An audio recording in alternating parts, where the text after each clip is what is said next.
खबर यूपी के झांसी से है, जहां झांसी ललितपुर लोकसभा सीट के लिए होने वाले चुनाव के चलते इंडिया गठबंधन द्वारा युवा न्याय संवाद कुंज विहार वाटिका में समाजवादी पार्टी के महानगर अध्यक्ष की अध्यक्षता और पूर्व सांसद डॉक्टर चंद्रपाल सिंह यादव के मुख्य अतिथि में आयोजित किया गया। इसमें झांसी ललितपुर लोकसभा के सैकड़ों युवाओं ने भाग लिया। युवा न्याय संवाद में इंडिया गठबंधन के प्रत्याशी पूर्व केंद्रीय ग्रामीण विकास राज्य मंत्री प्रदीप जैन को भारी मतों से विजयश्री दिलाने की हुंकार भरी गई। इस दौरान प्रदीप जैन आदित्य ने कहा कि युवा सबसे ज़्यादा बेरोजगार है। 50,000 रिक्त पदों के लिए 53 लाख लोगों ने फार्म भरे। सरकार ने फार्म भरने की फीस वसूली, जो फीस भरने लायक नहीं थे उन्होंने भी फीसें भरी।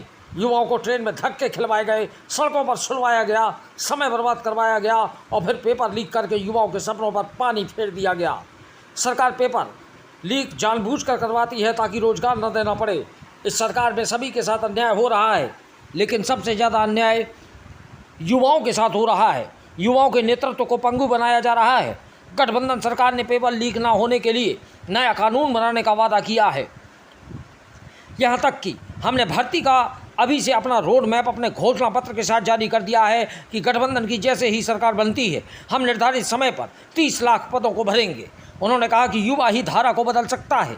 उन्होंने किसानों के दर्द को भी बयां करते हुए कहा कि किसान जो यंत्र इस्तेमाल करता है उसको महंगा कर दिया गया है, लेकिन सरकार एमएसपी की बात नहीं करती, उन पर लाठियां बरसाई जा रही हैं। भ्रष्टाचार के मुद्दे पर उन्होंने कहा कि जनता के जीवन तक से खिलवाड़ करके उस दवा कंपनी से भी इलेक्ट्रल बॉन्ड से 6,500 करोड़ रुपया ले लिया गया, जिसने टीके का निर्माण किया।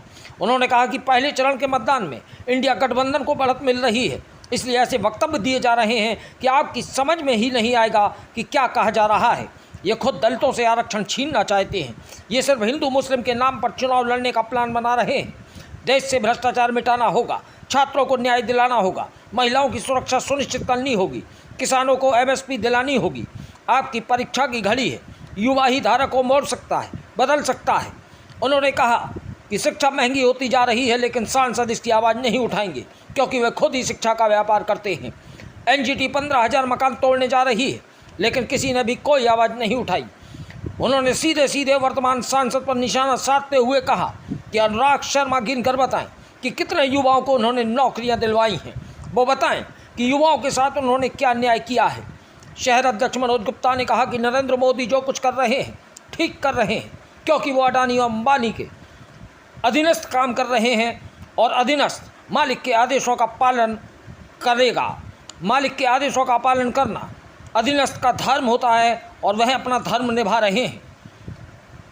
प्रदेश उपाध्यक्ष विश्व विजय सिंह ने कहा कि भाजपा सरकार ने जो अपने पूंजीपतियों मित्रों के 16 लाख करोड़ के कर्ज माफ कर दिए, इतने पैसे से भारत की जनता को 20 साल तक सिलेंडर 400 रुपये का दिया जा सकता था, किसानों का कर्ज माफ़ किया जा सकता था। भाजपा सरकार या तो मतों की चोरी करती है या फिर सरकार को ही चुरा लेती है। आम आदमी पार्टी के प्रदेश अध्यक्ष छात्र संघ वंशराज दुबे ने कहा, हमारी ये लड़ाई तानाशाही के खिलाफ है। अजीत पवार के खिलाफ शाम को आरोप लगे, दूसरे दिन सुबह मोदी वॉशिंग पाउडर से धुलाई हो गई। हेमंत विश्व शर्मा जैसे जाने कितनों की इन्होंने धुलाई की और पार्टी में मिला लिया। बीफ एक्सपोर्टर से यह पार्टी चंदा लेती है। सपा नेता सीताराम कुशवाहा ने कहा कि भाजपा ने अपना कोई वादा पूरा नहीं किया। 15 लाख 2 करोड़ नौकरियां, गरीबी दूर करेंगे, काला धन लाएंगे, सारे वादे झूठे निकले। अब इन वादों पर कोई चर्चा नहीं की जा रही है। पूर्व शहर अध्यक्ष इम्तियाज हुसैन ने कहा कि हिंदुस्तान के मुसलमानों के दिलों के अंदर हमेशा से बिरादराना वतन के लिए मोहब्बत रही है। नरेंद्र मोदी के बयान को हम पूरी तरह से खारिज करते हैं। आम आदमी पार्टी की प्रभारी श्रद्धा चौरसिया ने कहा कि भारतीय जनता पार्टी शिक्षा और स्वास्थ्य की बात नहीं करती, क्योंकि इस पर उन्होंने कुछ किया ही नहीं है और ना ही उनका शिक्षा और स्वास्थ्य क्षेत्र में कुछ करने का इरादा है। भाजपा कहती है कि 80 करोड़ को राशन दिया, ये हमारी विदेशों में थू करवाते हैं कि भारत की जनता नंगी और भूखी है। समाजवादी पार्टी के राष्ट्रीय उपाध्यक्ष सरबन पारिछा ने कहा कि भाजपा का उद्देश्य संविधान बदलना है। यह उठती हुई आवाज़ दबाने के लिए जेलों में भेज देते हैं।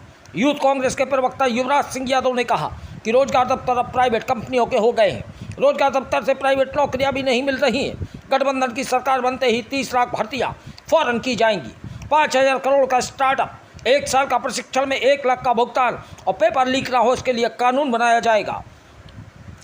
मुख्य अतिथि सांसद चंद्रपाल यादव ने कहा, सांसद ने 5 साल तक कोई काम नहीं किया, किसी से मिले तक नहीं, कोई विकास नहीं हुआ, सिर्फ झांसी स्टेशन का नाम बदल दिया।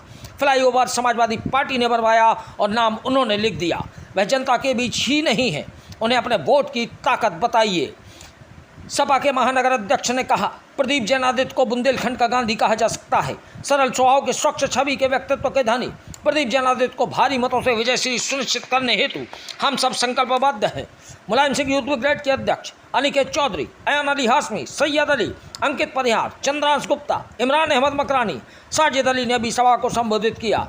कार्यक्रम का संचालन संयुक्त रूप से शहनवाज खान और आरिफ खान ने तथा आभार जिलाध्यक्ष समाजवादी पार्टी बजेंद्र सिंह और आम आदमी पार्टी जिलाध्यक्ष अरशद खान ने व्यक्त किया। झांसी से दीप न्यूज के लिए दीपक चंदेल की रिपोर्ट।